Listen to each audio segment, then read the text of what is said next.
அது ஓடுது சுகம் தன்னை அது தேடுது உயிரின் உறவு உணர்ந்திடாமலே அலை அலை அலை அலை அலை அலை அலை அலை அலை அலை அலை என மனம் தினம் அது ஓடுது சுகம் தன்னை அது தேடுது உயிரின் உறவு உணர்ந்திடாமலே ஏலேலோ அலை சா ஏலேலோ ஏலேலோ அலை சா ஏலேலோ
Raz, dva, krásné, dobré odpoledne, ahoj! Tak jsme tady dneska, já už jsem měla to štěstí, byla jsem na ambasádě, všechno jsem pro vás vyzjistila, protože dneska dochází k jedné z nejhistoričtějších událostí naší země a to je to, že jsme součástí obrovského hnutí, celosvětového hnutí Save Soil, neboli Zachraňme půdu. Jsem ráda, že jste tady se mnou a nejenom se mnou, ale i s tím, kdo samozřejmě tohle hnutí celé založil, vymyslel, udělal a hlavně obětuje 100 dní, kde jako osamělý jezdec pojede přes 27 států evropských, světových v podstatě a pojede tam jako sám na motorce ve svém vysokém věku proto, aby roznášel svoji zprávu o tom, že je potřeba zachránit naši půdu, to, co nás živí a to, co potřebujeme. Mám radost, že jste tady a doufám, dostala jsem za úkol vás dneska pomoci přesvědčit, abyste pomohli šířit 100 dní tuhletu nádhernou myšlenku. Je to myšlenka, která zachrání nejenom nás, ale hlavně naše děti. Takže pojďte těch 100 dnů opravdu do toho vložit a šířit tu dnešní message, kterou samozřejmě Sadhguru předá osobně. Já se na něj velice těším, protože on za chviličku přijede na té motorce, na které jede už 6. den. Ano, dnes jsme tady 6.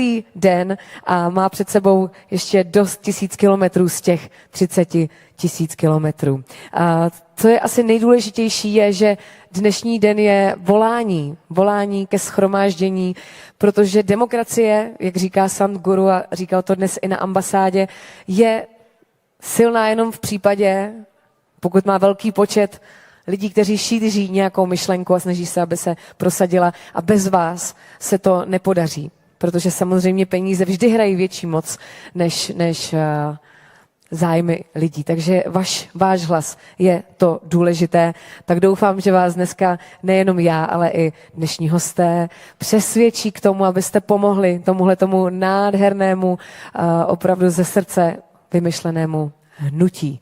Tak co bych ještě řekla k tomu, asi je, že základní myšlenka je, že vaše tělo je i moje tělo a to naše všech tělo je tělo celého světa, protože my se také jednou změníme v tu půdu, která pak bude živit další a další těla.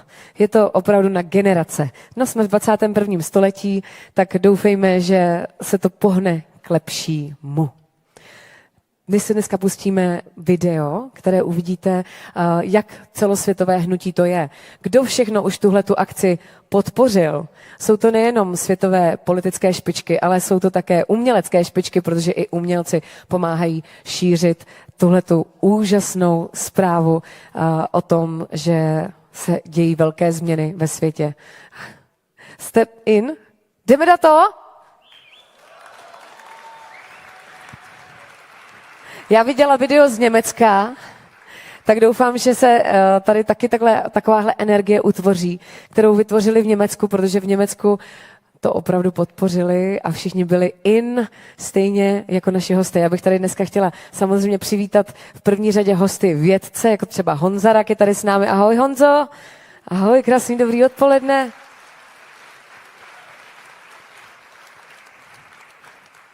A dnešní také budoucí speaker Karel Janeček a toho pozvu až za chviličku na pódium. Ahoj Karle.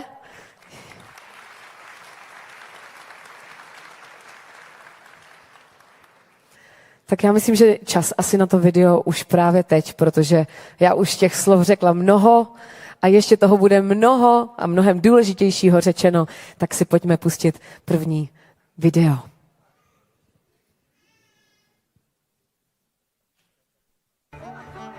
We are talking about climate change, carbon emissions, and global warming and various other aspects, but we are not addressing soil. Soil is the habitat upon which zillions of lives thrive. Once there is no richness in soil, then you have forsaken the planet in many ways. Every responsible scientist in the world and the UN agencies are clearly saying we have only 80 to 100 harvests left. That means approximately 45 to 50 years of agricultural soil left on the planet. By 2045, we will be producing 40% less food than what we are producing right now, and our populations will be 9.3 billion people. The food shortages that could manifest in the next 25 years, the consequences of that is unimaginable. Civil wars will unfold across the world once there is food shortage. What we are facing now is soil extinction. Why is soil becoming extinct? Where is it going away? What is happening to our soil?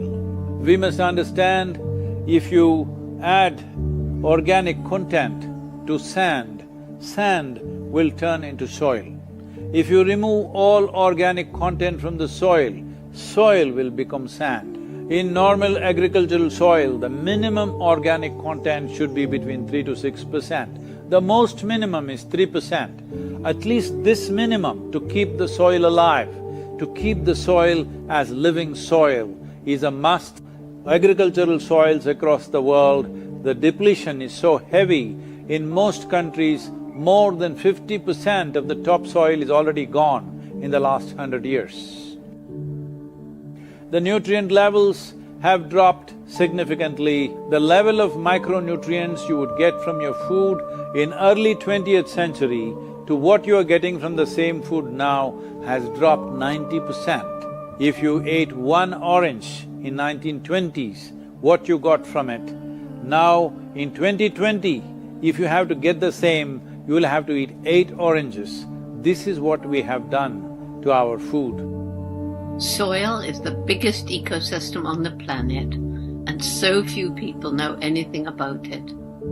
1 teaspoon of healthy soil probably contains more microbes than there are people on Earth. The microbial life in the first 12 to 15 inches of topsoil is the basis of our existence. It is this magic beneath our feet which has produced the life that we are. This first 12 to 15 inches of soil is the basis of life for 87% of life on this planet, including you and me. We have to begin to recognize that what we call our soil, Mother Earth, is a living organism. Open soils, ripped open by ploughing, open to sunlight, is the basis of destruction of microbial life. So the focus should be on agriculture, the focus should be on seeing that land is under shade as much as possible, some kind of shade, grasses, herbs, bushes, trees. Conscious Planet is launching Save Soil movement to bring about a policy change to regenerate soil. As a part of this, I'm 65 and I'm riding 30,000 kilometers, a lone motorcycle journey, 30,000 kilometers across 24 nations to activate support from the citizenry to assure the governments long-term investments will be appreciated. So it's extremely important that soil regeneration is enshrined in the policy of every government on the planet.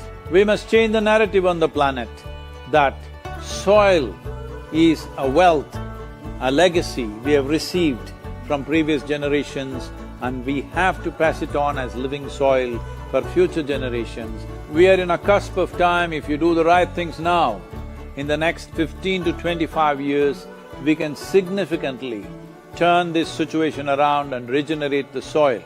But if we allow this to progress like this for another 30 to 40 years, after 40 years if we attempt this, then it could take 150 to 200 years because that much loss of biodiversity would have happened.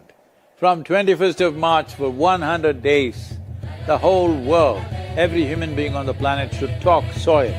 We must hear the word soil, save soil everywhere to see that the narrative on the planet changes towards the most vital aspect of our life, the soil.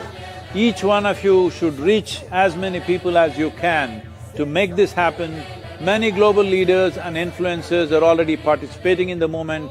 Be a part of this and let us make it happen. For my part, as much as I can contribute. And the movement that you are taken up, I could not expect any more God's blessing than that. We're going to save the soil. Do your part. And saving the soils. Our future, our children's future, and our planet's future depend on it. Sadhguru, save soil, my friend. We need to save our soils. Antigua and Barbuda is part of the Save Soil mission. Save the soil. We know what we must do, so let's make it happen. Let's make it happen. Let's make it happen. Let's make this happen. Let us make it happen. Let's make it happen. Let's make it happen. Let's make it happen. Let's make it happen.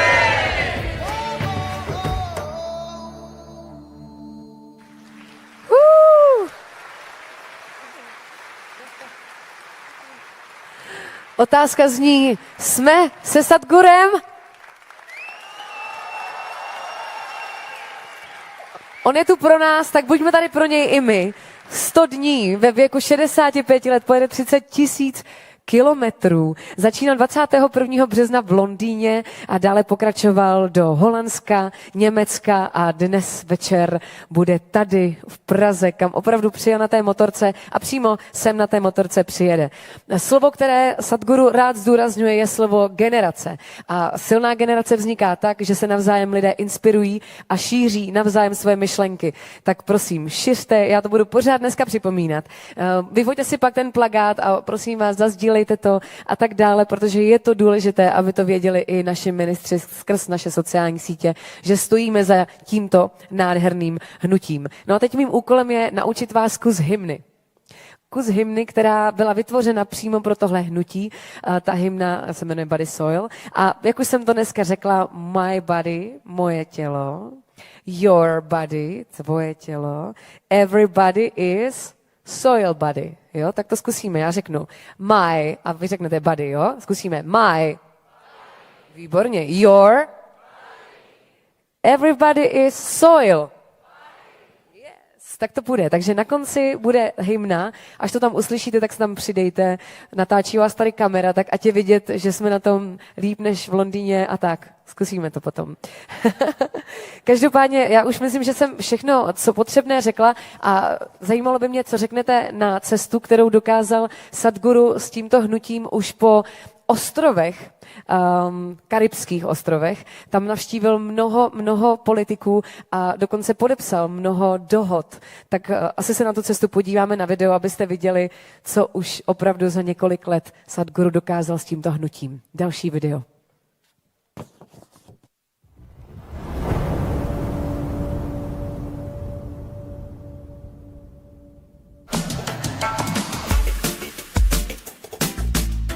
It's a great pleasure for me, these beautiful nations, these pearls of the ocean, which are the Caribbean nations, are going for this first. Soil is not a separate subject. If we are interested in health, if we are interested in agriculture, if we are interested in the well-being of the citizens of today and the unborn child of tomorrow, attending to soil right now, attending to the soil biodiversity right now, this is a must-do thing in our life. Soil body.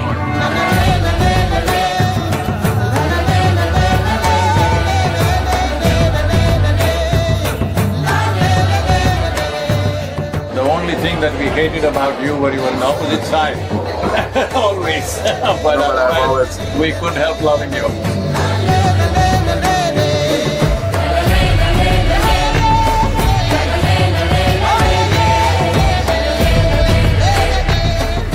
We are at a cusp of time right now. If we act now, if you bring in the policies and start implementing this, in the next 12 to 15 years, we can make a significant turnaround.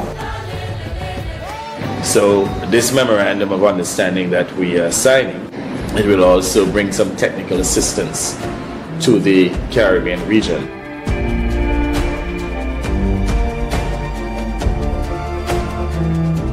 This is a historic moment because here is the first step to turn around. Save soil, let's make it happen! Sadhguru, welcome to the Daily Show. Wonderful. I know that we also are facing a soil crisis where some people are estimating that if we do nothing, in 50 years' time, we may not be able to grow anything because we may run out of soil, which, forgive my ignorance, I did not know that soil is even something that we could run out of. The thing is, this has happened in the last 50 to 100 years of industrialized farming, that the organic content in the soil is going away because there's no replenishment. Are you getting any signs that governments are enthusiastic to try and do something about this? See, in the last 2 years, I've been talking to various country heads, various politicians, political parties, We have written to 730 political parties on the planet to make sure that they include soil and ecology as a part of their election manifestos, as their political philosophy. Whatever they believe in, right, left, center, whatever they are, soil is one thing which is a common factor for all of us. We're always looking at what divides us. It's time, if you don't understand the consciousness of this cosmos and stuff like that, at least you understand you come from the soil, you live off the soil, when you die you go back to the soil, that much you get it. So this is something that you're very concerned about, and rightly so, that there's a problem with the topsoil in America. 50% of the American farmers have not seen $1 in the last 12 years. And the highest suicide rate among all professions is among the farming community in the United States. I don't want to be that one who didn't care enough to do something which matters, because right now we are consuming the soil and food that belongs to an unborn child. This is a crime against humanity. I hear you. Let's make it happen. Let's make it happen.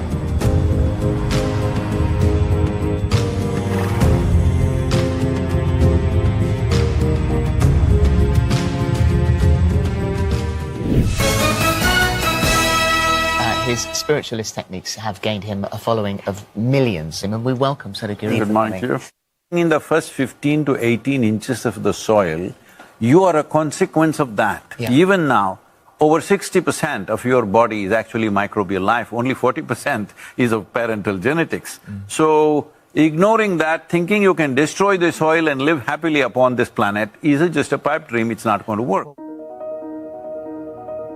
And you were interviewed by Trevor Noah, who's the darling of the left, and then you were interviewed by Joe Rogan, who's the beloved of the right recently.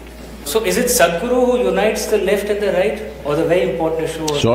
Soil unites left, right, center, everybody. Sadhguruji has said it's important for all, particularly leaders whose decisions affect millions of lives, to be conscious and inclusive. And this is where each one of us can help.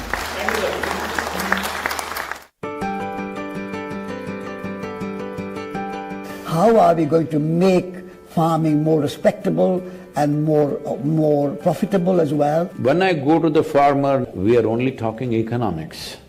How to enhance your income.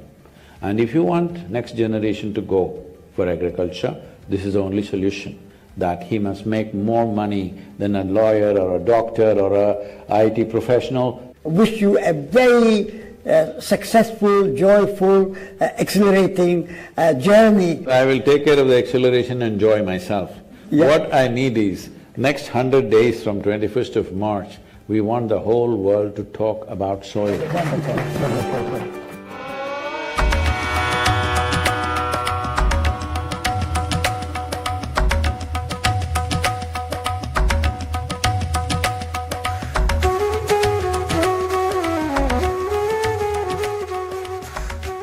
We're looking at how can we involve women as leaders in climate action. When this motorcycle journey is being flagged off, we are making a 7 or 8-year-old little girl flag it off.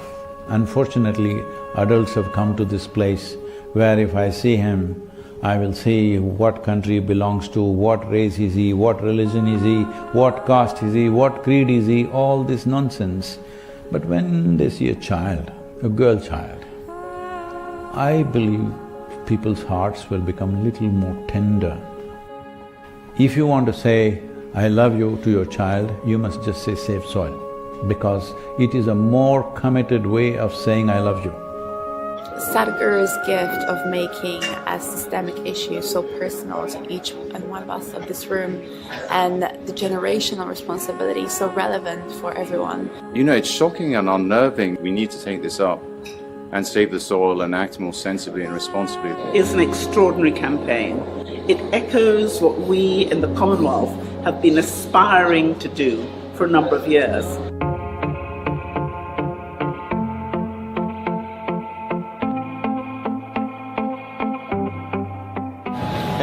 Heads. You win the toss. Batting or bowling? I want to go to the pavilion.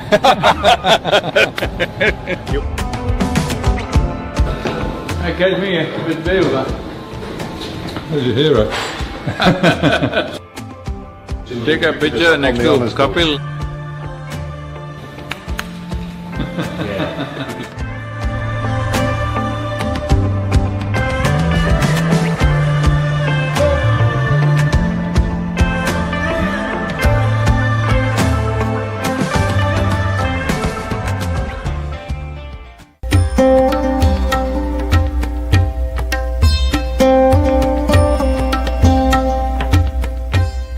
Sadhguru, it's a great pleasure to welcome you to London. You are probably one of the most famous Indians, and what you're doing today is really important because people like you who have a wonderful following of millions and millions of people, and what you're doing with that is so important with saving the soil. If only they could have seen this at COP26. So I think what you're doing is phenomenally important.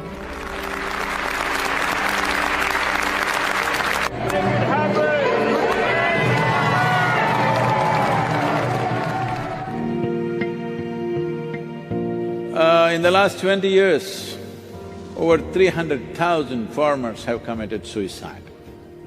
If this doesn't wake you up, what else I'm asking? What else needs to happen? You think of what that one man did, Nelson Mandela, and he changed the world. So, Sadhguru, you have the ability to change the world for the better. And I was at COP26. I spoke at about 30 different events. Not one person mentioned soil.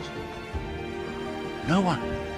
This many people, 6,000 people, with today's technology available, various platforms available, if you make up your mind, you yourself can reach 3 to 4 million people. Yes or no? So now, when you say such a big yes, now the question is only will you do it or not? Will you make it happen? In case I don't make it, you must make it happen. The young people here should stand up and make it happen.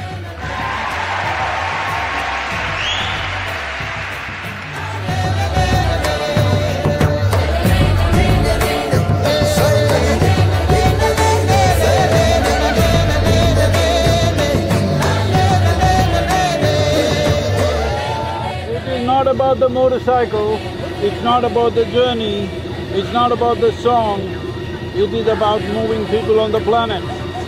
Make it happen, huh?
I don't have many followers. What is the thing I can do to help to save the soil? In your neighborhood, do a jig. Video dohrálo. What's wrong with her? After some time, kids will come and dance with you. Tell them, just go and tell your parents, they must talk about this. I'm saying go and request people. I'm saying at this time if you don't talk to people, we will be a very regretful generation. Please let's not go there. Video dohrálo a Sadhguru vtančil do našeho sálu. Good evening, Mr. Sadhguru. Good evening. Jsem na vás pyšná za krásné přivítání, ale abych na vás mohla být ještě více pyšná, tak mám tady takovou důležitou zprávu. Máte sebou mobilní telefony. Prosím vás, stáhněte si aplikaci, která se jmenuje Live Voice. live voice. Klidně můžete vytáhnout mobily, já vím, že se to nesluší na žádné akci, ale právě teď si můžete vytáhnout mobily. Pokud máte tu někdo mobil, výborně, tak aplikace se jmenuje Live Voice a tam zadáte kód. Ten kód vám hned řeknu. Máte už staženou aplikaci? Zkuste. Já to když tak zopakuji později ještě. Now we're talking about the app, mister. Sadhguru, so it's very important, yeah. Everybody download the app, please. Live Voice. Máte? Máme staženo? Dobrý. A ten kód je 645 889. Tak. My tady pošleme pak takové papíry, tak to na tom uvidíte, jo. Ten kód je 645 889. Tak. Doufám, že máte tuhle důležitou zprávu. Já to ještě v průběhu večera radši zopakuji, protože to je asi poprvé, co máte dovoleno vytáhnout mobily na akci, že jo? Já vím. Každopádně teď už přichází ten správný moment, abych přivítala sem na pódiu dva vzácné hosty. Jedním z nich je již zmiňovaný Karel Janeček. Karel Janeček, ahoj, krásný dobrý večer. Karel Janeček je český matematik, sociální reformátor, pedagog a autor inovativního volebního systému D21. Je také zakladatelem Fondu proti korupci, institutu H21, má spoustu dalších, jako nadační fond Neuron. Karle, ty děláš jednu nadaci za druhou, je to tak? Teď už ne, já jsem to nějak dosáhl správného počtu a už nehodlám dále, nebo neplánuji aktuálně zvyšovat počet nadací. Ale je pravda, že jedna z nich je pro tebe nejdůležitější a tu zmiňuje, že je to Science 21, je to tak? Je to pravda. V současné době je to nadace, která propoje schopnosti našeho myšlení a našeho pohybu, našich aktivit, abychom se jako lidé dokázali hýbat a propojování vlastně všeho. Je to nadace, která sdružuje vědce, je to nadace, která sdružuje špičkové umělce, sportovce a další. A já věřím tomu, že to propojování napříč obory je to důležité v té dnešní době, abychom začali používat naši mysl, naši racionální mysl ve spojení s našimi emocemi. Wow. Tak děkuji, Karle, posaď se, protože teď přichází, abych představila toho, koho ani představovat nemusím. I think I don't have to introduce this amazing man, a to je náš učitel, is our teacher, our guru, Sadhguru. Good evening.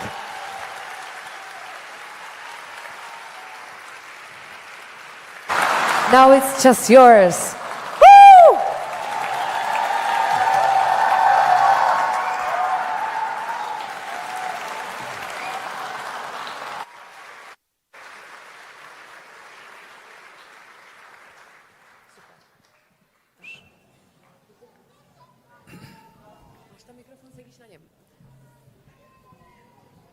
Perfekt.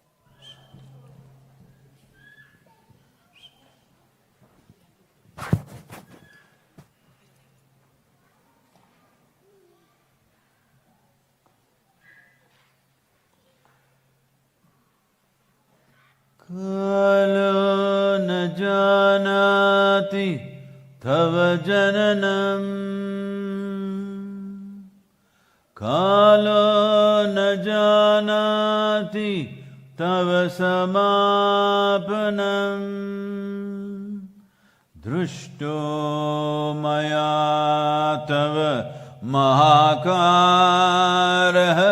Yogeshvara Kala Kala, Yogeshvara Kala Kala.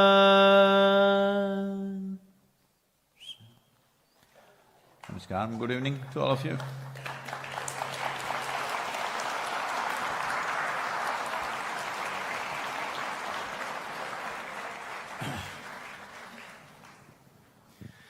Good evening, ladies and gentlemen.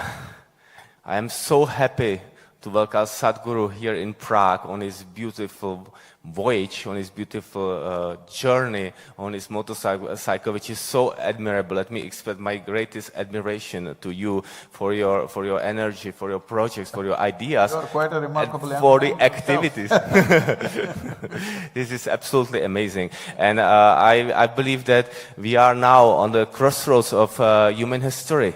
Now it's the time where we are deciding about the future. What will happen about our lives if we live, how we live. And saving the soil is the crucial element to that, because saving the soil, for me, is saving our lives. And it is saving our planet. And now we have the chance finally, because we have the means, we have the technology, and we have something absolutely unique that other species on the earth do not have. And what is it? It is our rational thinking, I believe. Our ability to do that, to do things which in our history, in our human evolution, we haven't used very well, actually. In many times, our thinking, our ability to do rational thinking has been the tool for greed, for getting power, for destroying, for consuming, just consuming, and not using it for it is here. To use it for creation, for making our world better, for connecting our mind and our emotions, and also for collecting collective consciousness and being able to find respect and as people to appreciate the differences of each other, because our mind is one of the things that can make us different, which is great, because we can make a beautiful evolution of our planet Earth. And now is the decisive time for us to make it happen. And it is great that there are people like Sadhguru which do all the things to help our planet for us as humans to make it, because otherwise we wouldn't be able to. Thank you.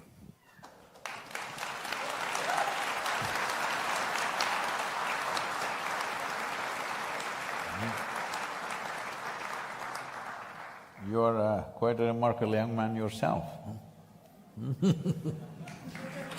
So, well, as Karel already kind of laid the foundation about one aspect that he touched was the difference between human beings and other creatures. Even in the evolutionary scale of things, we are supposed to be the most evolved creatures on this planet. This means we are literally on top of the world. But if you look at human beings, they are not walking on the street like they are feeling top of the world. There's a huge amount of suffering and depressions and mental ailments, suicides, all kinds of things. I don't want to throw all those horrible statistics at you so that you consult your Google grandmother. Okay. Hey, I didn't say that to you.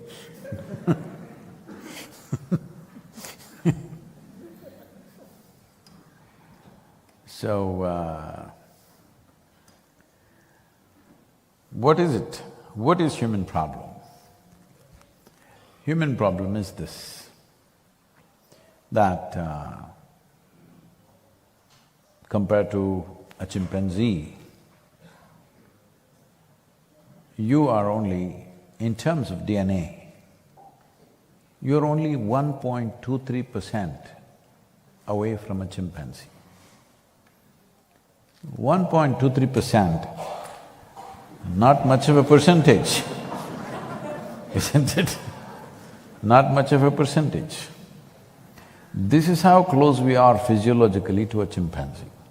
But in terms of our intelligence, our cerebral capability, our ability to be conscious, we are worlds apart from a chimpanzee.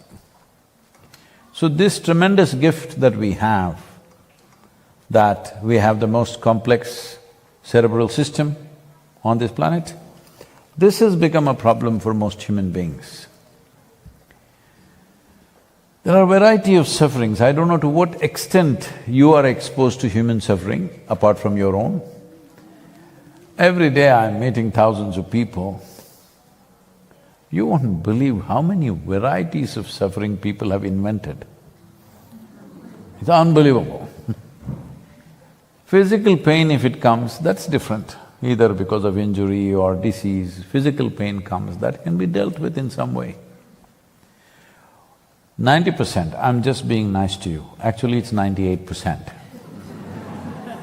90% of human suffering is mental. You agree with me? When was the last time that somebody even poked you with a pin? Hello? Nobody stabbed you, nobody shot at you, not even a pin, isn't it? So physical suffering has not been much. It's just here, everything. If you are poor, you suffer your poverty. If you become rich, you suffer your taxes. If you're not educated, you suffer that. You get into the school, oh my God, that's another suffering. You're not married, you suffer that. You get married… I didn't say anything. I did not say anything. I just got married recently. So this goes on with everything. You have no job, you suffer that. Get a job, you kill yourself with your job. So looks like you're suffering every aspect of life, let's offer you death. Oh my God, you suffer that. So there's a whole lot of people coming up with philosophies, life is suffering. Life is neither joy nor suffering. Life is just what you make it. Because human experience happens from within you. Pain and pleasure happens within you. Joy and misery happens within you. Agony and ecstasy happens within you. Everything that you ever experience happens within you, isn't it? Hello? Even right now you're looking at me, you think I'm here. No, you only know me the way I'm reflected in the firmament of your mind. You know the whole story. Light reflects, goes through your lenses, inverted image in the retina. You see me within you, you hear me within you. You have seen the whole world only within you. You don't know any other world than the way it is projected within you. Yes or no? So when entire human experience is happening within you, at least what's happening within you must happen your way, isn't it? Outside will never happen your way 100%. Even if you're just two people at home, 100% no, 51% if it's happening your way, you have the controlling stake. That's very good. If you try 100%, nobody will be around you. Yes or no? In your home, in your office or anywhere in the society, if you try that situation should be 100% your way, there will be nobody around you, they'll all vanish. Only outside situation is like this, little bit my way, little bit your way, little bit somebody else's way. This is the way it is, external situation. But what's happening within me must happen my way, isn't it? If what's happening within you happened 100% your way, would you keep yourself blissful or miserable? You must choose, I'm going to bless you. Blissful, isn't it? Why such a simple thing is not happening?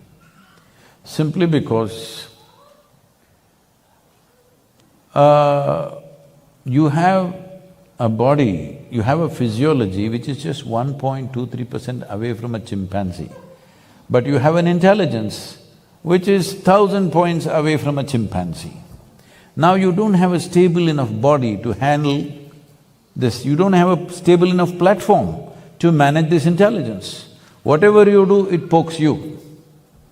The people come to me and say, Sadhguru, I can't bear it. My job, my boss is so horrible, he's not even human. And my mother-in-law, oh my God, she's a terror. And my husband, after all, her son, you know, all kinds of problems. I tell them, you come, don't worry, you come and stay in the yoga center. We'll give you a nice place to stay, we'll give you good food, you don't have to do anything. Just that I will make random checks on you. When I check, you must be joyful. If you're miserable, I don't believe in feeding misery.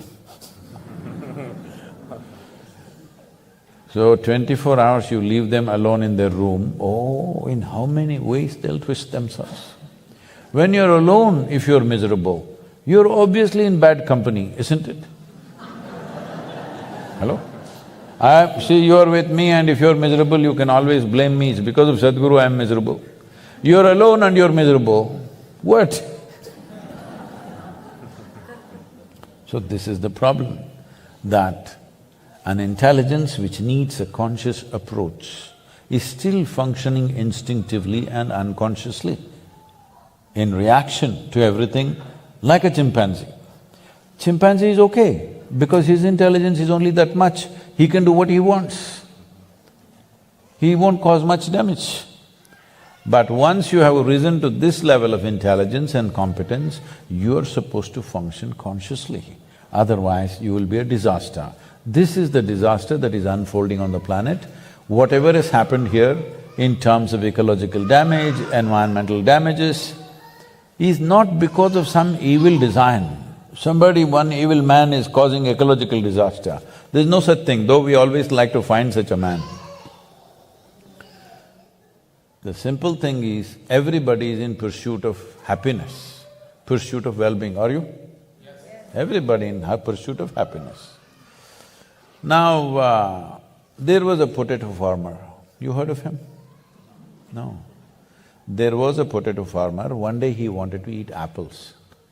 So he went to the apple tree. Out of sheer habit, he started digging for the apples.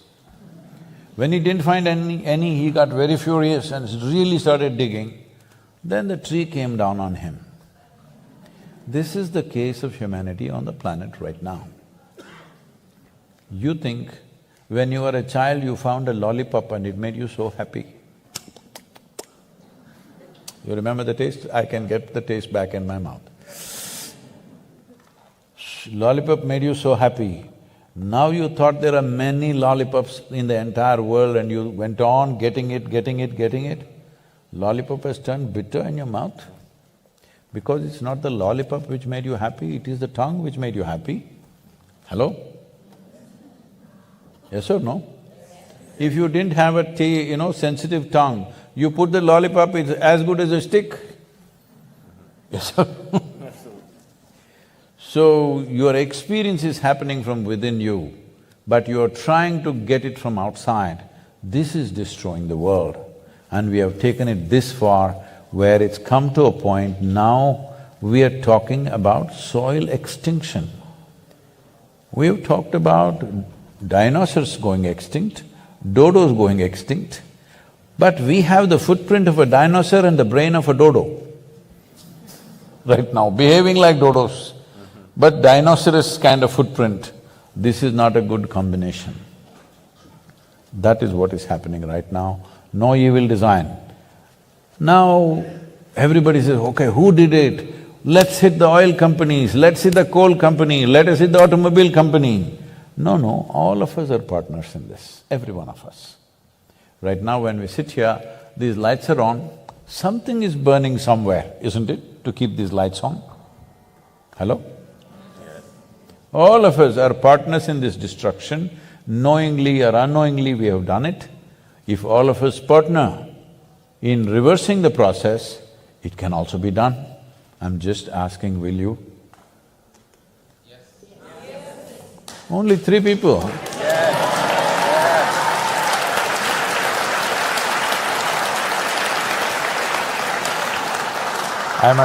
I must tell them a story that happened in Praha in 1835. Is there any historical event at that time in case I got it wrong? Nothing, right? 1835 is not a sensitive time. Okay. This happened in 1835. At that time, people in the city believed that there are people on the moon. Because it keeps changing shades and this, so people are moving and you can see it. So they wanted to talk to them. Well, they all decided how. All the wise men in the town decided, we'll do one thing. At a given moment, please keep the lights on, let the people be. They may take the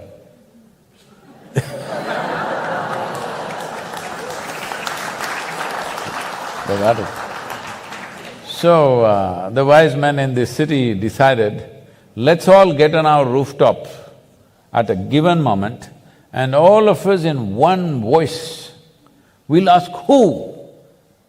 Let's see what they say. That moment was approaching, all of us got on top of the rooftops. Then I thought, Without a microphone, I won't even be heard. What is there? I am a small man. This guy is there, such a big voice.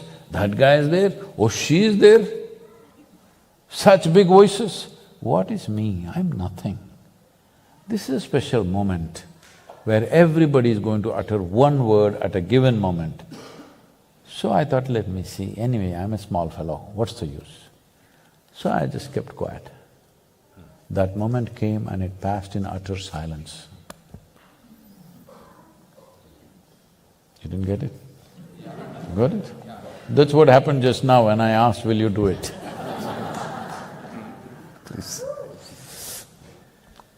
And indeed, we have gone through much bad things, suffering, because of our minds and because of our abilities and also low consciousness as human society. And now the question is, why is that? Why has it been happening?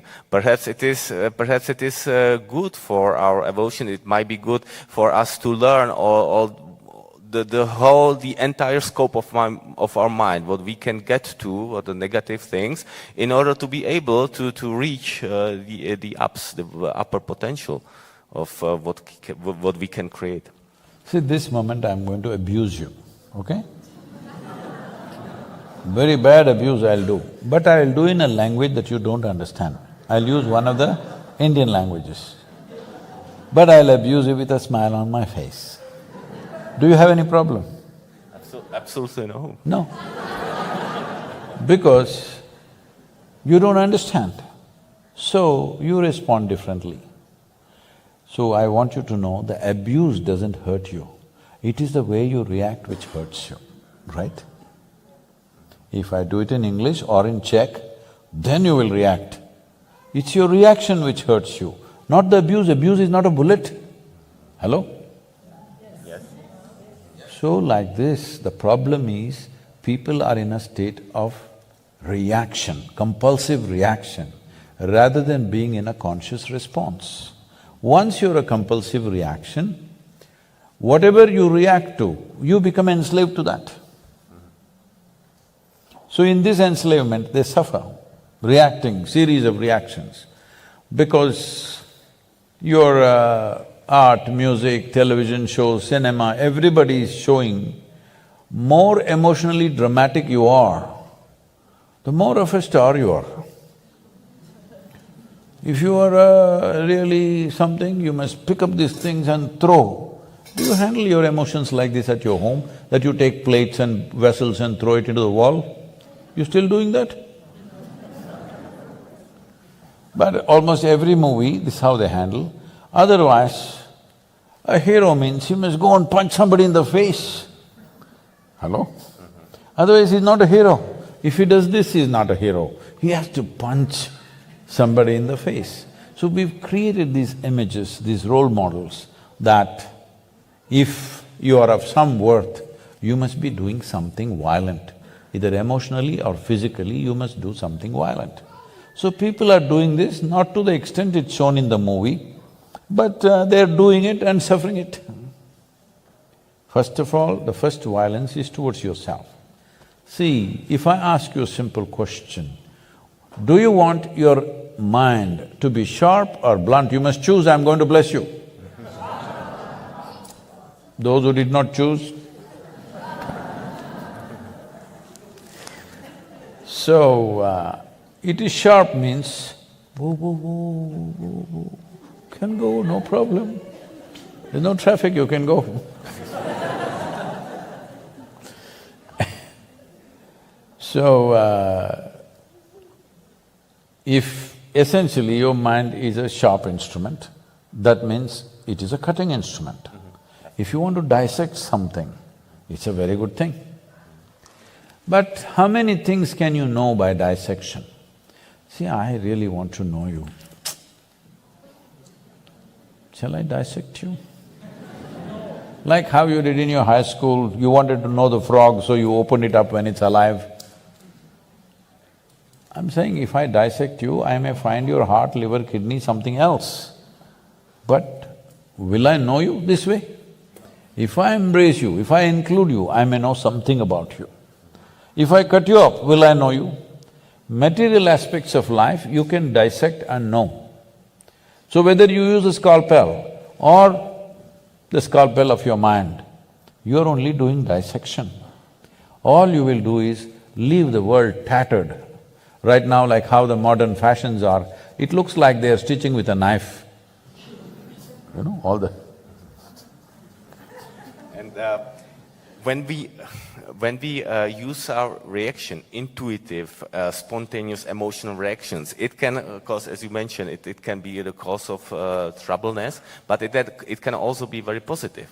I believe we should not limit ourselves to just react thoughtfully. I mean, we should react thoughtfully as well. No, I'm not saying you must be soft or harsh. You must respond consciously. If you respond consciously, only if you respond consciously, you can employ your intelligence. If you respond or react instinctively, going back to your animal nature, that's all. That means essentially you're disregarding evolutionary process. And would that be… And would it be possible to evolve on our intuition, our instinctive reaction to be conscious as well? See, intuition, let's fix this word. The word intuition, people are thinking usually that they have some other access. No. It is just like, I heard that you're a mathematician. Yes. Okay. So we are far away, okay?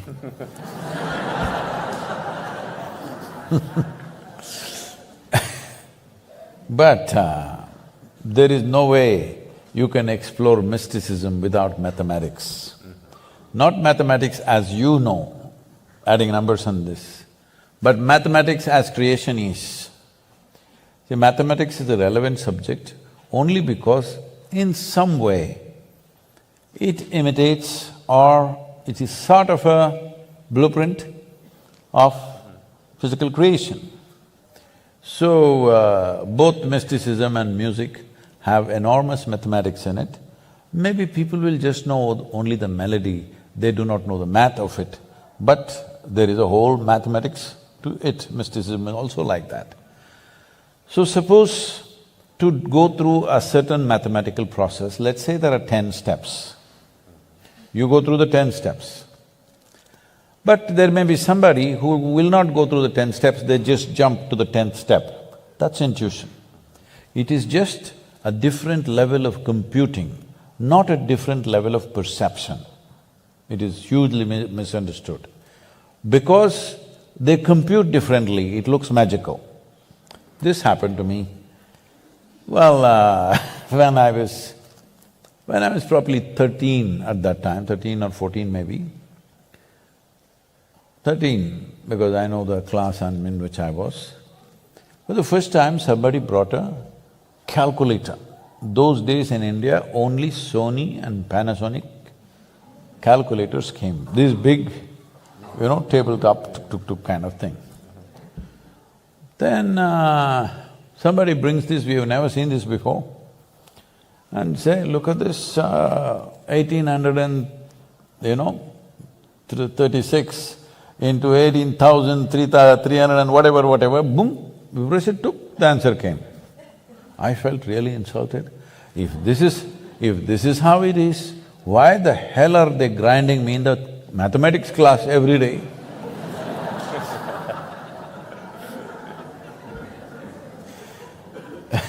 Everybody is asking, how much is 12 into 12? Arey, this damn thing can do it in a moment, why am I going through all these works?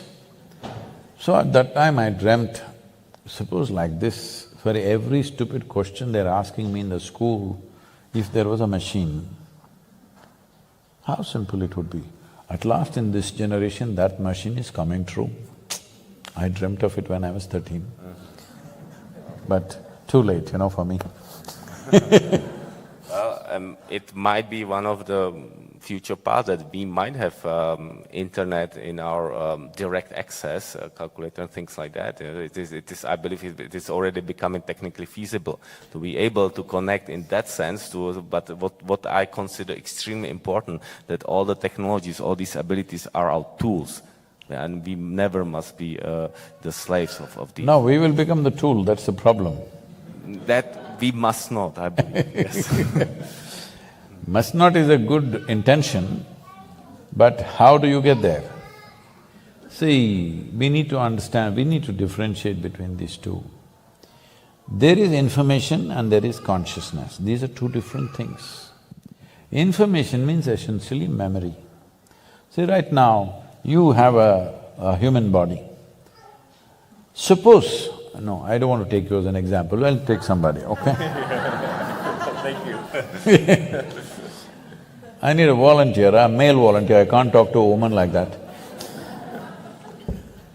So, you're in a human form, next 3 months you eat dog food. Do you think your ears will stand up and you'll grow a tail or something like this? Nothing like that will happen, because there is such a well-established evolutionary memory here which clearly says this is a human being. Eat whatever the hell you want, it will only take human form, because there is a memory, there is a program out here. And now, I'll take you to India, this example you must come, okay? I'll take you to India and I'll give you… I'm a very good cook, you know. If you come and eat with me, you may not leave India. 6 months you stayed there. 6 months you stayed there, you ate the South Indian food. Do you think your skin will become like mine? I'm sure I'll try. No. I'm saying there is a memory within you, every cell in your body carries memory which is millions of years. How your forefathers looked, still there. You may not remember how your great-great-great-grandfather looked, but his nose may be sitting on your face. Yes or no? So, what you call as myself right now is a complex amalgamation of memory. In yoga, we identify 8 different types of memory, let me not go into those details. This is safe soil. 8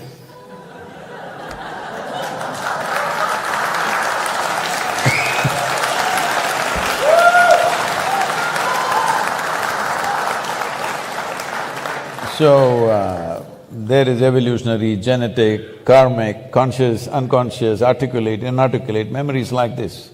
So these memories are determining how you will look, how you are, how you behave, everything.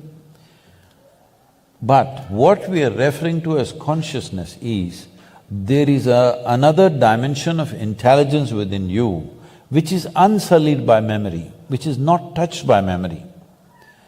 That intelligence, when it functions, see, memory is a great possibility. Today you, as a man, you are a human being, and you are so many things in your life only because of your memory, isn't it? Right now. Not only. No. Okay, all right. Right now, the person that you are is only because of your memory, isn't it? If I remove your memory, would you know your name? Oh, sure not, okay. Yes. So, all this memory is making this body work in this way, you are this kind of a person, you remember this, you remember that. So this memory is making you a tremendous possibility in many ways. Now your intelligence is about how do you use this memory, all right? Some people may carry this memory as a burden, some people may use it very well, that's a different aspect. But memory is also a boundary. That is you, this is me. How? That is your memory, this is my memory, isn't it? Though memory is a great possibility, memory is also a boundary. So there is an intelligence which is unsullied by memory. If you touch that dimension of intelligence, your experience of life will become boundless, without boundaries, because memory is the one which causes boundary to you. Your boundary is only because of your memory. If there is no memory, there is no boundary. See, this is my friend. Why? She's in my memory. This is a stranger. Why? That person is not in my memory, isn't it? So, there is a way this is possible only for a human being, that a human being can rise above the impressions of life that has happened within us. All these impressions are making us into a complex person and possibility, At the same time, it's limiting us. So you can rise above this memory. The moment you rise above your memory in your experience, there is no nationality for you, there is no gender for you, there is no religion for you, there is no philosophy for you. You're beyond all these things. So, when your intelligence rises beyond the package of memory that is you right now, then there is a tremendous possibility for a human being. This is called yoga.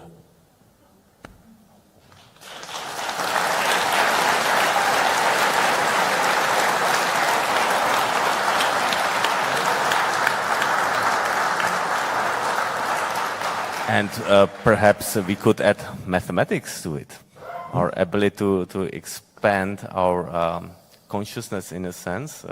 Maybe I would, in some sense, would consider mathematics as like the fixed skeleton of our existence, of the universe, because it's something that's given. And unlike all the other things, I think that all things are changing. We know that we do not know all like physical laws, and all these things that the science is saying are actually not cut in stone.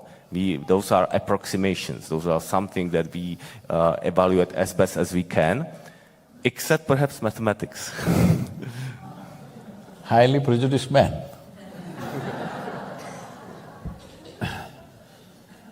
See, the mathematics as you know today, I do not disagree with what you said, it's correct on one level, it is true. But at the same time, the physical existence, which has a form and a size and a boundary, every physical object is defined by its boundary. Why that is you, this is me. That's the boundary, this is the boundary, isn't it? So everything that's physical is always defined by its boundary. So all that is bound by boundaries, that you can define or describe through mathematical numbers. That which doesn't have a boundary, you have no math for that. Well, you can use the zero, you can use the infinite symbols, but it doesn't say anything. Because that which doesn't have a boundary, you cannot bring it under the scope of mathematics. That is what mysticism means. I'm not 100% sure I would… Because there may be a level of mathematics which is completely abstract, which perhaps doesn't need to rely on boundaries, like Cartesian system, where it doesn't need to… Cartesian system is the boundaries, but there could be different theories, but I think this is… Once you leave the framework of logic of numbers, number is the most basic logic in human mind and in the creation. Once you leave the logic of numbers, it is no more mathematics. Because modern scientists are unwilling to admit that their logic is useless beyond a certain point, they are creating what is called as fuzzy logic. If it's fuzzy, it's not logic.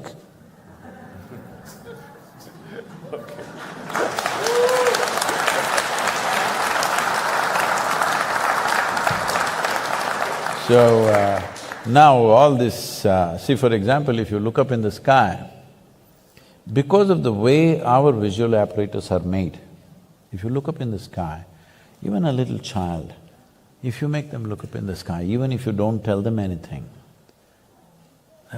they'll see the stars in the night. And because as a rule, because I refused to learn anything right from my childhood, as a rule, I told everybody not to teach a damn thing to my girl when she's growing up. Nobody should teach her anything, just leave her alone. No ABC, no 1, 2, 3, no nothing. Just leave her alone. If you want, play with her, be with her, no teaching. No Mary had a little lamb, because I don't care whether she had a lamb or not. So, even this little girl which you don't teach her anything, I always exposed her to nature, spend time in the jungles, and you know, if possible, if nothing else is possible, at least the rooftop in the night to see the stars. See, look at this and say, Jaggi, 10. Even she knows 10 is the biggest number. She's just hardly 1 year.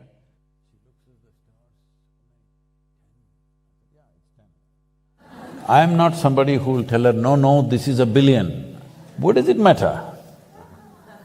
10 is good enough, 10 is the biggest number, it is fine. Hasn't this happened to you, to your monetary system? Just some time ago, 50 years ago or even 25, you're a millionaire means you are wow. Now a millionaire means pfft. Yes or no? Then it's enough, yes. So I'm 21. saying… Huh? 21 is my number. 21 is your number, how come? Well, there are some mathematical other reasons for that, but I don't want to… in the yogic system, 21 is very important. A lot of people who are practicing Shambhavi, they all know what is 21.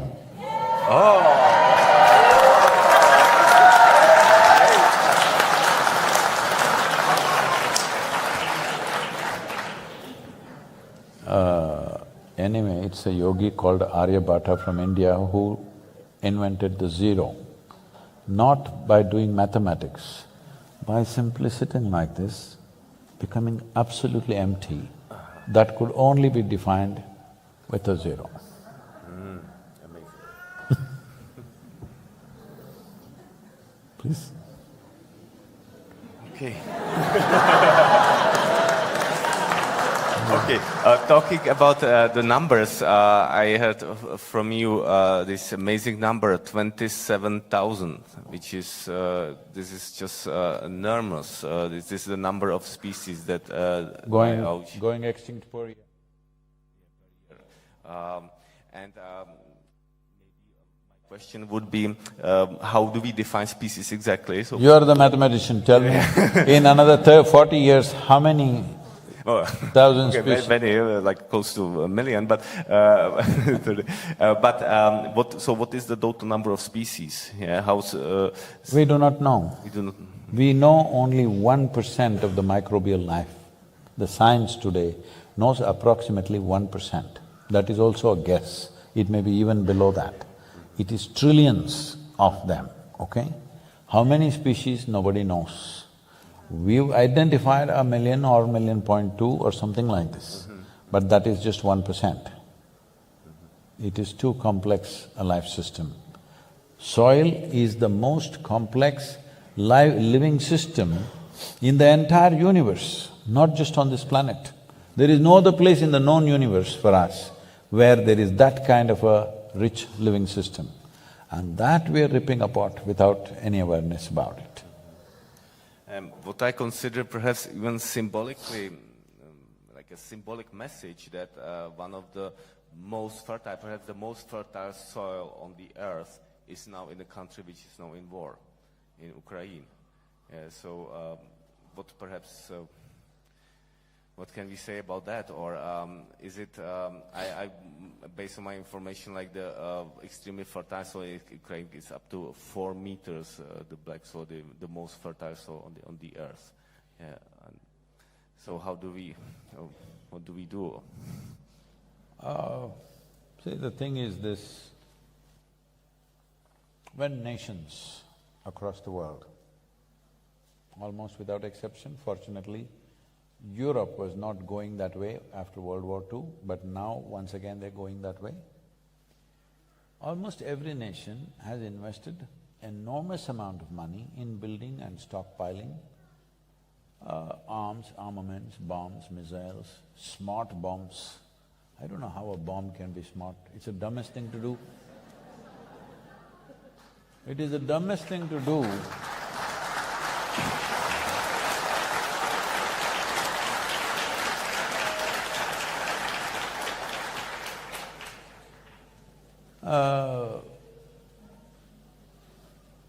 See, at least if I pick a fight with you with a sword or a stick or something, there is some crude animalistic pleasure attached to it. 1,000 people are sitting here, you just drop a bomb, all of them died. I don't know what is smart about that. I cannot understand this. But they are talking about smart bombs, where they're saying from 2 miles in the sky, they can drop the bomb into your house through the window. They're very proud of this. So this is not one nation, across the world, all right? So all of us as people, were we all thinking, all these bombs are being kept for entertainment, for display, or it's artwork, what did you think? One day it will be used. Yes or no? It has to be used somewhere. The question is on whom. The question is not whether it will be used or not. The question is just where and on whom, isn't it? So when it is piling up, we are all okay with it. In every movie, there is no movie without a bomb or at least a smashed face. We are all enjoying it. When it really happens, we say, oh, we're shocked. It doesn't work like that, life. This is why I'm telling you about the soil. Will you grieve after the disaster? Or will you be that generation will turn the disaster around? This is all the choice we have, because this is our time on the planet. How we do our life is our life, isn't it? So, wars are almost inevitable because economies are built on war. Without war, a lot of people cannot survive. The largest industry on the planet is arms and armaments. How will you not use it? If I am making guns and bullets and I sell it to you and you don't shoot a single bullet, I'm disappointed with you. Hello? This happened, I was at the World Economic Forum. At that time, the Sudanese war was going on, terrible war. Over 2,600,000 people died, out of which 50% were children below 6 years of age. Can you beat it? 130,000 children die in one war. So, at that time, some, movie stars and others are going there and carrying one, An African child is always a trophy. You carry this child and take photo ops and all this is happening. I said, see, and they showed a video where all these militants or soldiers or whatever you want to call them, they're just going in these pickup trucks, simply shooting at the sky, okay? I said, see, these guys, if I have a fight with you, at least I need to shoot you. If I'm shooting the sky, that means I have abundant supply of bullets, isn't it? Abundant supply. Otherwise I won't be shooting the clouds. If I'm fighting a war, when I shoot, I want somebody to die. Yes or no? Hello? I'm not going to shoot at the sky, but they're shooting at the sky with automatic weapons continuously. I said, see, somebody is supplying them plenty, all right? Otherwise nobody will shoot at the sky. I said, there are 62 industries in the world who manufacture that caliber of bullet. I will give you the addresses. Will you go and lock them up? No. You will go to the war zone and pick up a child and do drama. All you need to do is, if you take away the bullets, once that runs out, maybe they will hack each other, but you can't kill that many hacking, at least. If you can't transform the human being, at least you must defang him, isn't it? Hello? Yeah, defang means you take away his teeth at least. If transformation is possible, fantastic. If that is not possible, at least his empowerment you should bring it down, isn't it? So, we have no intent of stopping the war, let's be clear about that. When it happens to us or when it happens close to us, we will cry. When it's happening somewhere else, it's drama. This inhuman attitude towards war and to killing and the suffering that other people go through we must come out of that. Because most evil things have happened not necessarily because of evil intentions. simply apathy. You sleep through life. Is sleeping a crime? Hello? Is sleep a crime? Hello? No, sleep is a good thing. But if you sleep through your life is a disaster. That is what is happening to the world, both in terms of soil, both in terms of… in terms of war. This is what is happening. We sleep through. After World War II, we formed League of Nations, we made United Nations. The idea was never again such wars will happen, right? Not just for Europe, for the whole world, never again it'll happen. But since then, how many wars? Actually, if you look at it, there's not been a single day's break on this planet after World War II without at least a battle going on somewhere. So, we have issues, we have economic issues, we have property issues, we have issues, all right. If we are civilized enough, we must… this is the idea of setting up a United Nations, that we will fight with our words and solve our problems. We are not saying we are not in such a la-la land that we don't have any issues. We have issues. We genuinely have issues, isn't it? That two sets of people believe this is it, that is it, there. But this is the idea of setting up a platform which would solve problems. What has happened? We have pushed it to the side and doing what we want to with each other. So, 20th century, 21st century when it began, everybody,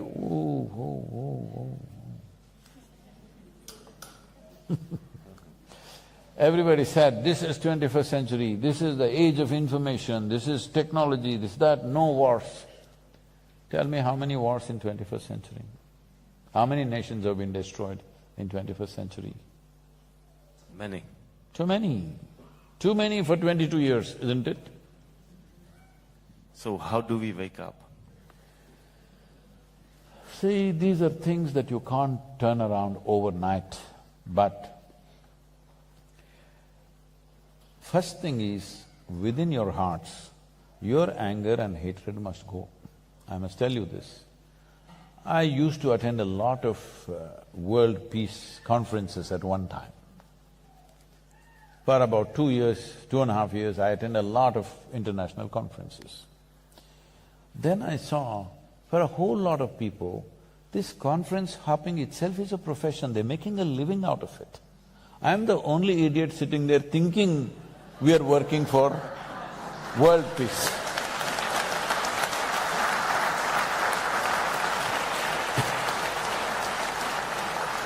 So I was in a very prominent conference, 42 Nobel laureates were participating and a few ex-heads of state and all that stuff.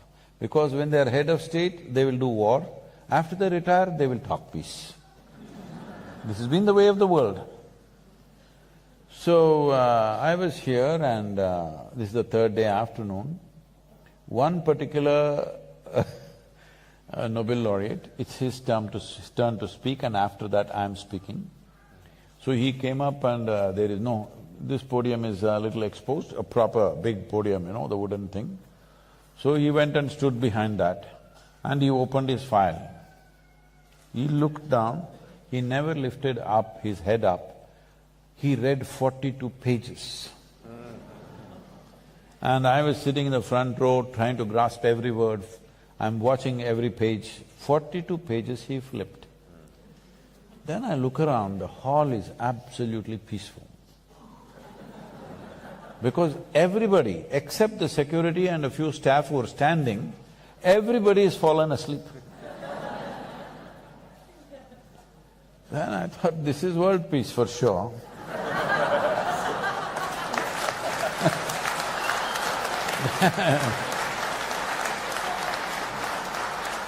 Then my turn to speak came and I said, see, in the last 3 days I've heard so many bombastic speeches about creating world peace. But I'm asking you sincerely, how many of you can place your hand on your heart and say, your mind is peaceful? Because if your mind is not peaceful, if you can't make your mind peaceful, making the damn world peaceful is out of question.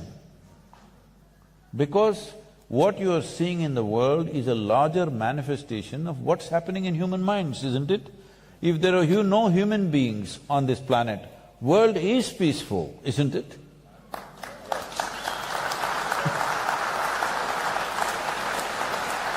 So then I inquired why in the afternoon session everybody has fallen asleep uniformly. You know, there was a certain unity about it, except me and a reader, he's not a speaker, a reader. Everybody has fallen asleep. Then I asked, what happened? He said, no, Sadhguru, yesterday evening there was a Bacardi festival. Oh, free drink. So everybody became peaceful. So, that was the last World Peace Conference I went to. So let us make the wish to make our minds peaceful globally, and I think Olga wants to… No, this is the whole thing. We can't make everybody's mind peaceful. You can make yours peaceful, I can make mine peaceful, she can make hers peaceful. This is the only way it works. This is the problem. We talk about a world, we talk about a society, we talk about a humanity. No, all these are just vocabulary. There are only human beings. If this one and this one does not solve their problems, the world's problems are never gone. It will manifest in so many ways.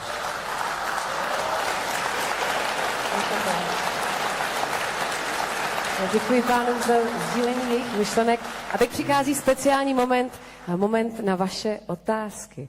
A protože tady dneska máme speciálního hosta a tím je profesor Jan Rak, který pracoval dlouho s největšími urychlovači, tak já bych první otázku a třeba i nějaký komentář tady předala Honzovi. Pojď na stage, Honzo. Say something that I understand, please.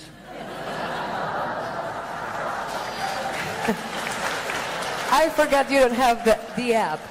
This is our Czech, very famous scientist, Jan Rak, and I asked him to make a little bit comment and ask the first question. Please. Yes.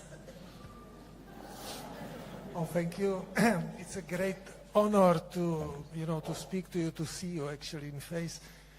I think I really enjoyed your speech, and it's hard to say, but I think I entirely agree with you. We have a lot of conversation with Karel because he's mathematicians, and I think we as a physicist, see the reality slightly different.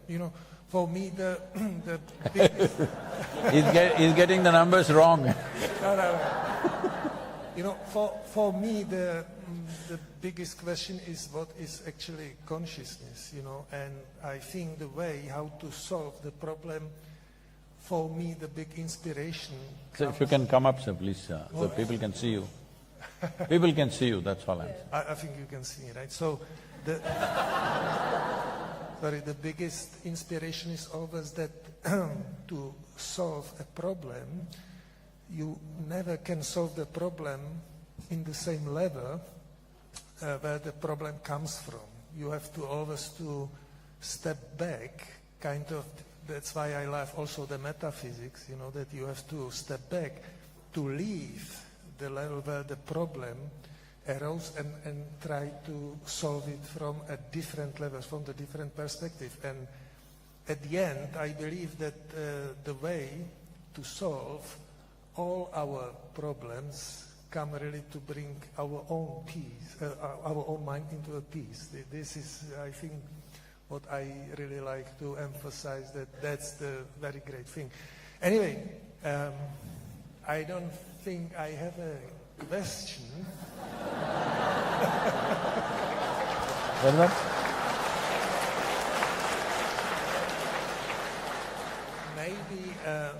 Maybe you can, if I can ask you, yes, what sir. Do you think how to bring the Eastern knowledge of what the consciousness is and what is actually the reality we are experiencing, what it is, because we in the Western countries, we all believe that somehow the world is mechanistic, that everything exists as a objective law of, physics and so on. but I think I learned a lot from studying, Eastern philosophy, which is saying that somehow the prime, kind of the source of everything is more consciousness and not the objective. Can you maybe elaborate something on that? Thank you a lot. Thank you. Prosím vás, pro ty, kdo nerozumíte, tak ta aplikace tam je přímo simultánní překlad, takže budete rozumět všemu, takže live voice a to číslo, které jsem posílala. I'm just talking about the translation. Okay. I thought you were answering the question.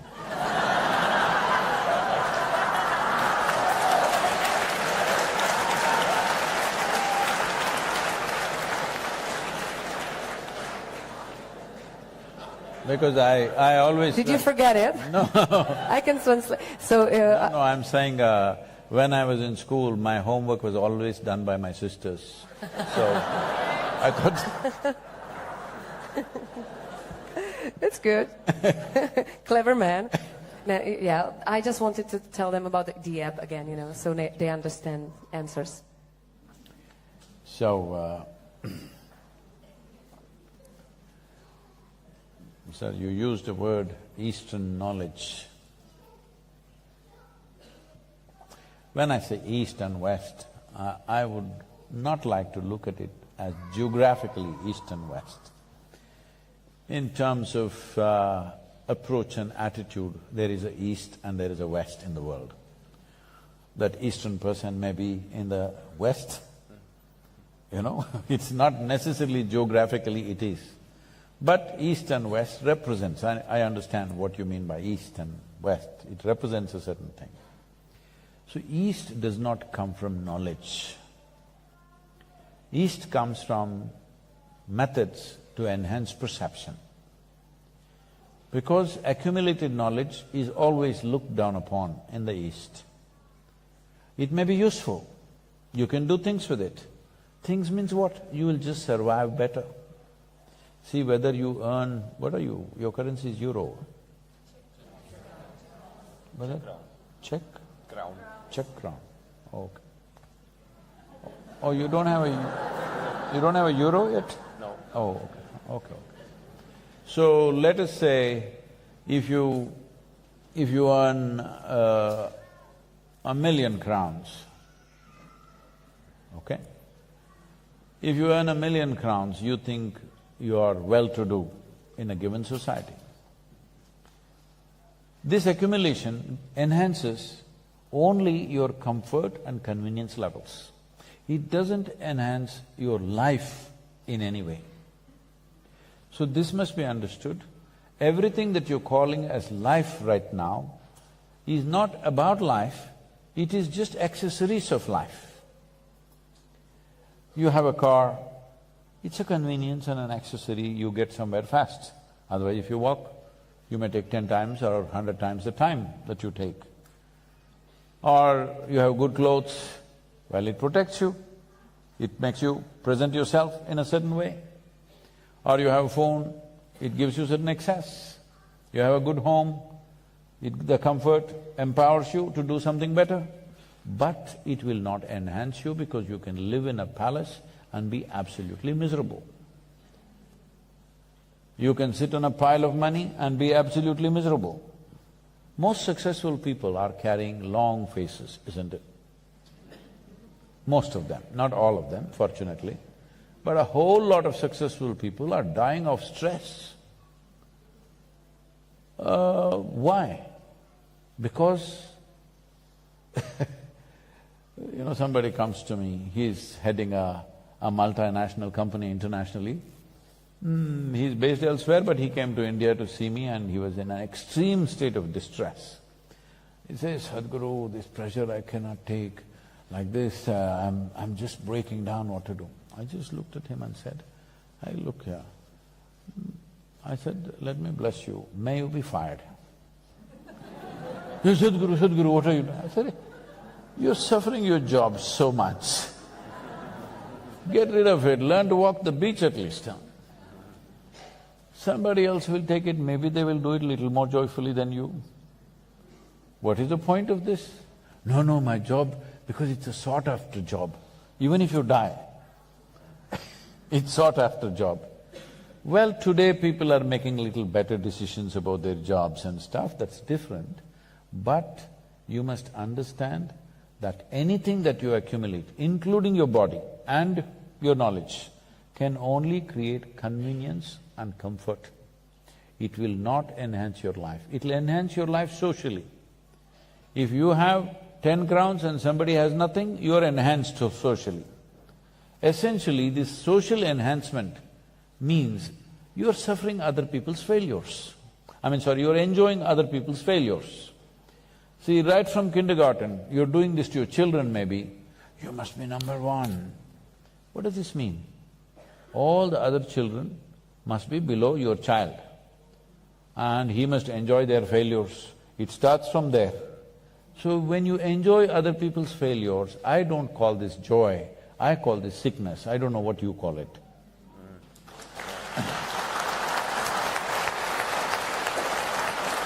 So, anything that you accumulate never is you. This body you accumulated, but now you're thinking it's you. These impressions you accumulated in your mind, you think it's you. See, right now, if I say, this is my vessel, you will think, oh, Sadhguru seems to have some problem. But everybody says he's wise, let us listen. After some time I say, this is me, then you will say, let's go. Because this is a clear case. Hello? If I think this is me, it's a clear case, isn't it? Yeah, it's a clear It's a case. Case number we don't know what, maybe 21. So this is what you're doing every day. Food appears on your plate, you eat it and then you say, this is me. You read a book, some things, this, sticks in your head and you think, this is me. The moment you think what is not you as yourself, you kind of lost it, isn't it? Hello? Once you made that one mistake, you will not know anything. All you will know is accumulations and accumulations, because that is the basis of your experience right now. So this is what East is symbolic about, that we don't identify with our accumulations. In yogic culture, always the whole training is to identify with your ignorance. Because your knowledge, how much ever you know, if you have read the libraries of the world, still compared to the cosmic space, your knowledge is a minuscule, isn't it? If you identify with this minuscule, you will become that. See, right now you're a Czech. How are you a Czech? Because you identify with that nationality, isn't it? What you identify with, you become that. So if you identify with a minuscule knowledge, you will become that minuscule knowledge. Somebody else who is far more ignorant than you, in front of him you are a smart guy, but otherwise it means nothing. So the yogic culture always identifies with ignorance because our ignorance is boundless.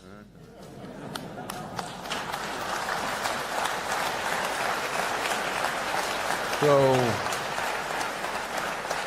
what you're referring to as consciousness is that boundless ignorance handled joyfully is consciousness.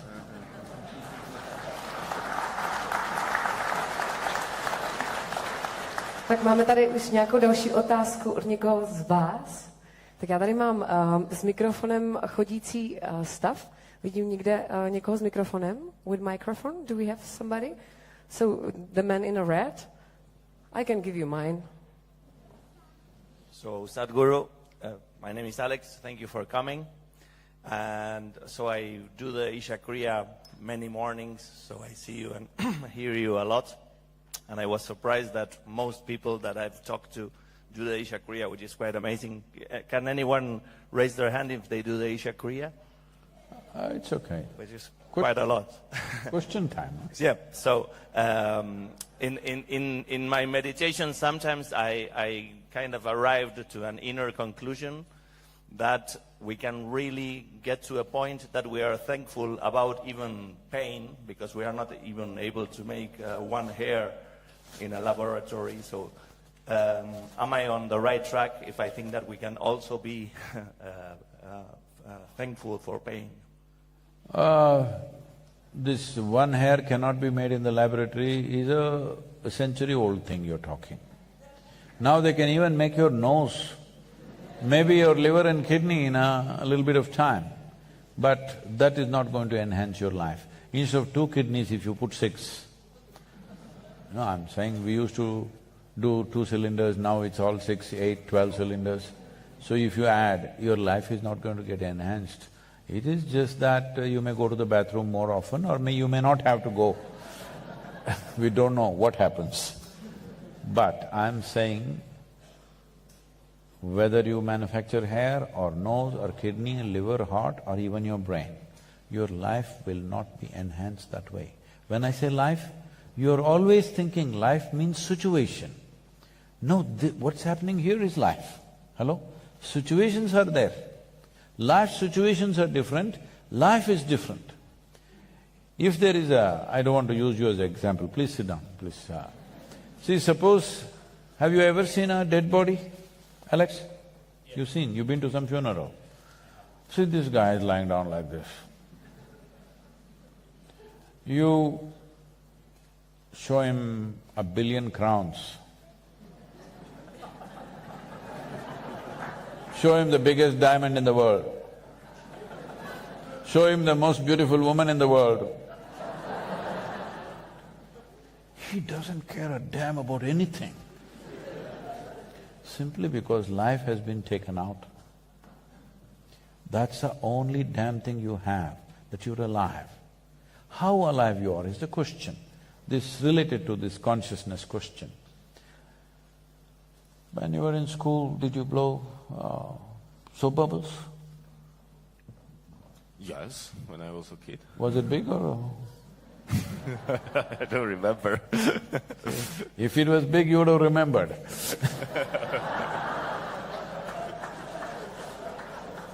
So, right now both of us will blow soap bubbles. Your bubble is like this, my bubble is like that. Now I said, that is my bubble. Big one is my bubble. Poop, it went. Then I don't say this is my air. You don't know which is my air, which is your air here. There's no such thing. But the moment it's captured in the bubble, this is my bubble, that's your bubble, isn't it? This is all that's happened to you and me. It's a living cosmos. You captured some, I captured some. The only way you can enhance life is that you must blow a little bigger bubble. It is not by blowing up your bank balance or your size of your home or things that you have, all kinds of accumulations, including knowledge. You will not feel enhanced as a life. Only socially you will be enhanced. You must look at it this way, every one of you. Suppose you are the only person on this planet. Whatever you have, does it still mean something to you? This is the important thing you have to look at. You are the only person sitting on this planet right now. So, fine clothes, do they mean something to you? Lot of money, does it mean something to you? Your nose is like this and it's the most beautiful nose, does it mean something to you? I'm asking. No. The only thing that matters to you is you're alive and how alive. When I say how alive, you're not as alive all the time, isn't it? Different times. See this little child, you can't keep them down, they're too alive. All right? But slowly.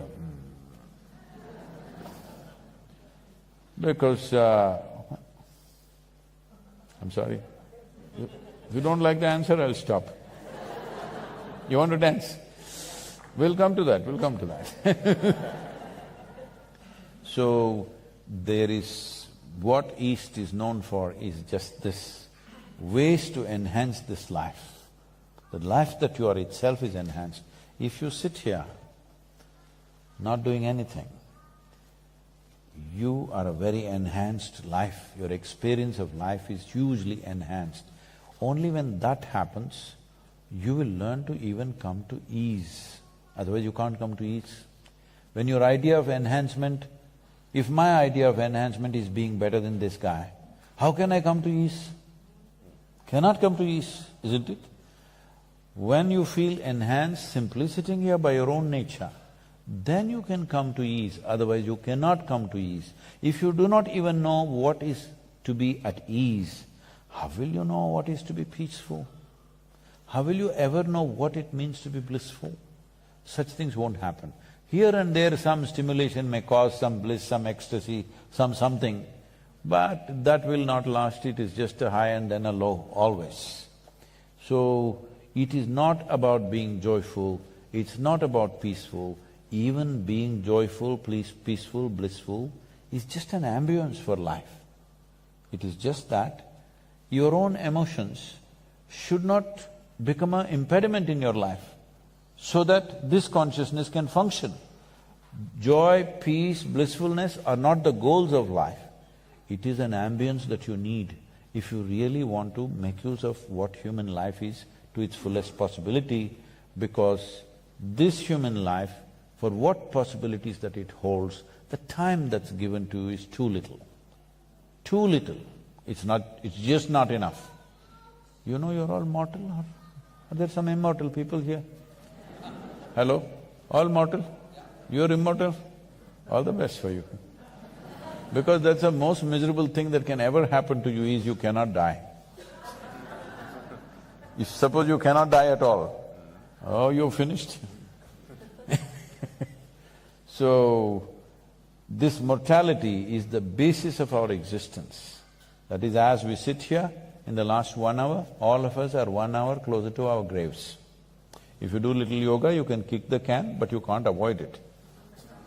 All right? Nobody can avoid it. If we understand it's time-related, now we will get into physicist and a mathematician will get into a clash here, because how we see this is, time is the basis of existence. Space is a consequence of time. Now debate is between the two of you to fight, not me.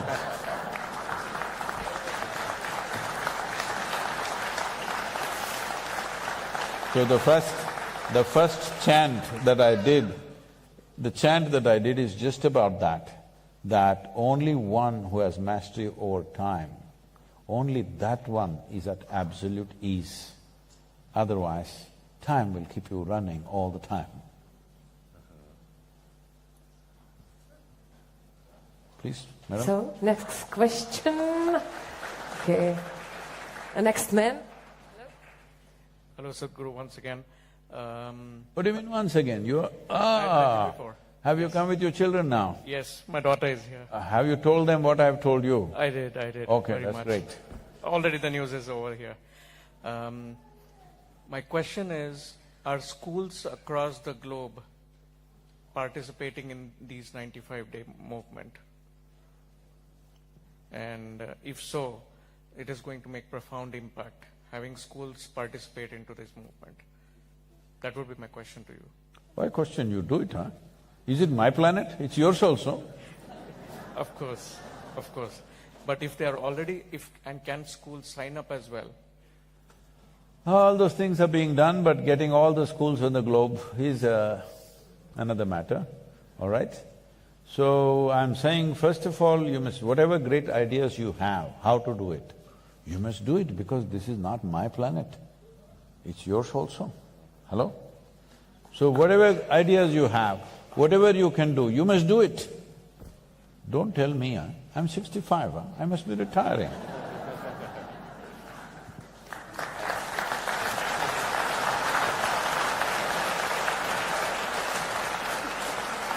And you are making this absolutely amazing journey, and it's a big You must come inspiration. and see my motorcycle. You know, we got delayed. We got delayed because of some misplacement of keys and helmets and things like that, because we just came from Berlin, and as soon as we came, we went into 2 different events. And so it got misplaced and we couldn't find it. Then we got it late. We wanted to come here on time, so we broke a lot of rules in your city.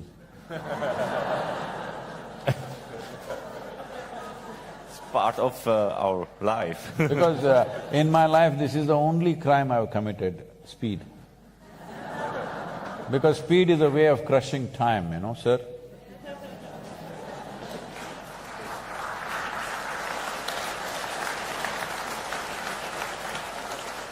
Next question, somebody in behind. Volunteers are there with mics. Namaskaram, dear Sadhguruji. I'm so happy to see you, to hear you. You are my big inspiration. I'm Bharatanatyam dancer. I'm dancing for him. I have just one question, please, because I don't know if I will see you again. But anyway, it's such a blessing. Why do you say that, huh? Can you please, can you please give me a blessing? Yes. Thank you. Thank you so much.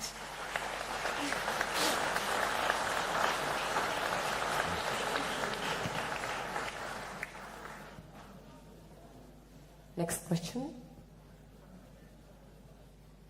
Hello, can you hear me? Hello, Sadhguru. Okay. Thank you for this opportunity to hear your words. I want to ask you about one question which is more related to soil and our planet, because what we can heard here is mostly about, let's say, physically substance of our being. My question is, do you also feel some spiritual or energical connection with the soul and our planet? Can you describe how do you feel it? You said soil, right? Yeah, soil and planet. See, this universal… let them talk, it's okay, it's okay. Never stop sounds of joy.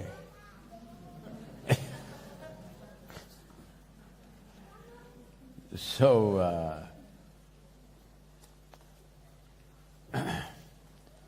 see, what we're talking about, consciousness, which is a limitless possibility, something that has no boundaries, in your mind it will not happen, okay? Because mind is a boundary by itself. You cannot think ever of something that is boundless, because thought is a boundary by itself. Because thought is springing from a certain amount of data that we hold, which is a collection, which is a memory. Memory, as we went through, is always a boundary. So, you cannot grasp it. You can be excited about the idea, but you can never grasp it with the intellectual mind, because that is not the nature of the intellectual mind. Intellectual mind is important to slice through things, to dissect, to glean things out of what is there, physical substances, not for consciousness. It's totally useless tool. It is like where you need a spanner, you use a screwdriver. Doesn't work, it's just like that. This is a tool made for a certain purpose, we have to use it for that. When we talk about soil, the important thing about soil is, it's as good as cosmos and consciousness, because as far as human experience goes, see, we've already gone through this, but let me repeat this.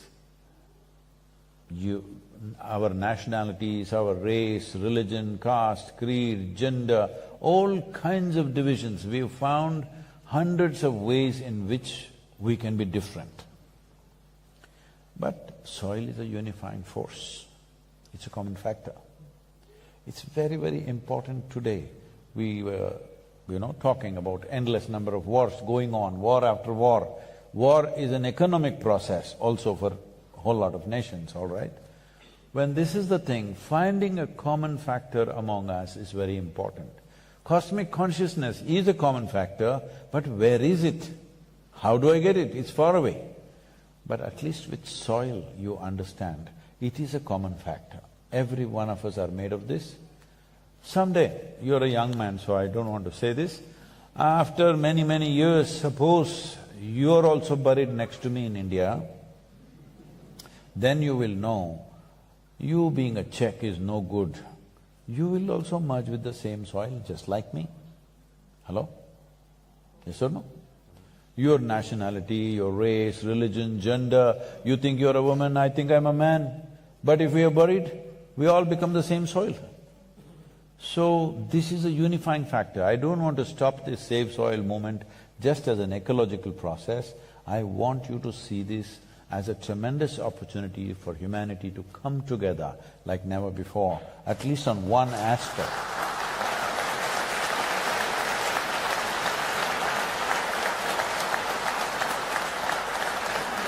So we have a time for last short question. Short question or short answer? Last short question and answer. You must tell me. Yeah. So, somebody behind? Yeah, they decided. I got the mic, so. Where are Hello? I'm here. I'm Clara, here from Prague. And my question… Whoever is the quickest draw, they get it. Clara, where are you, Clara? Here. Okay. Nice to see you. 11 o'clock, yep. Short answer for a question. How do we take ourselves, the soil, life, seriously and lightly at the same time?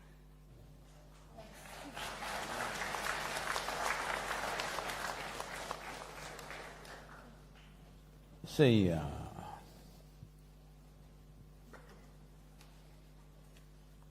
life is just an amalgamation of situations. All sorts of situations. Some situations we like, some situations we don't like, some situations are pleasant, some situations are unpleasant. But it's all situations. It is you who title it as a problem. A certain situation, you'll title it as a problem, you'll name it as a problem, it is your problem. What is a problem for you may not be a problem for somebody, isn't it? Any number of times you have seen what is a big problem for you, somebody seems to be enjoying that problem pretty well. So, the reason why something becomes serious in your mind, see, situations may be extreme. Right now, this ecological situation is a bad situation. So if you go into a bad mood, will you solve the problem? So at any given time, if outside situations are not happening the way you want them to be, whether it is soil or war or home turf war, whether it's between two nations or within the family or with the neighborhood, no matter what is happening, whatever the situation, if outside situations for some reason have become unpleasant, is it not extremely important you keep your inner situation very pleasant? Hello? What is the logic in this that if outside is unpleasant, I will also become unpleasant? So the only choice that you have in this world with life around you is just this. You can either be a part of the problem or part of the solution. There's simply no other choice. Looking for and imagining a world without any problem is a silly idea, it's childish. There is no such world ever. There never was, there never will be. There will be issues. Only thing is, you should not be the issue. Hello?